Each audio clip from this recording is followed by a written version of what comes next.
শাকিব খানের বহুল প্রতীক্ষিত সিনেমা সোলজার নিয়ে শাকিব ভক্তদের মাঝে বেশ উন্মাদনা দেখা যায়। সোলজার সিনেমার আনুষ্ঠানিক ঘোষণাটি ছিল ঢালিউডের জন্য এক বিরাট চমক। চলচ্চিত্রটির প্রযোজনা সংস্থা সান মিউজিক অ্যান্ড মোশন পিকচার্স, যা মনোপুরা, বিশ্বসুন্দরী ও হাওয়াইয়ের মতো সফল চলচ্চিত্রের জন্য পরিচিত, তাদের ব্যানারে শাকিব খানের মতো মেগাস্টারকে যুক্ত করার ঘোষণাটিই ছিল আলোচনার কেন্দ্রবিন্দু।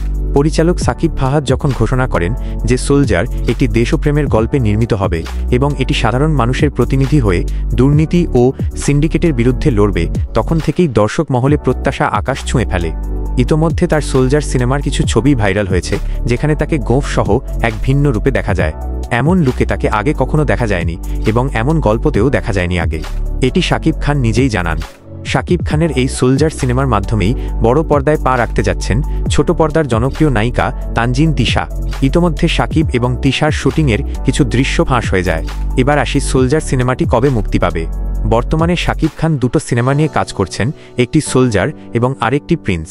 প্রিন্স মুভিটি মুক্তির কথা ঈদুল আজহায় এবং তার আগেই সোলজার সিনেমাটি মুক্তি দেবে। অর্থাৎ আমরা বলতেই পারি 2026 এর ঈদুল ফিতরে সোলজার সিনেমাটি মুক্তি পাবে। সোলজার এর মতো একটি বিগ বাজেট দেশাত্মবোধক অ্যাকশন ড্রামা ঈদুল ফিতরে মুক্তি পেলে এটি নিঃসন্দেহে বক্স অফিসে বিশাল সাফল্য পাবে।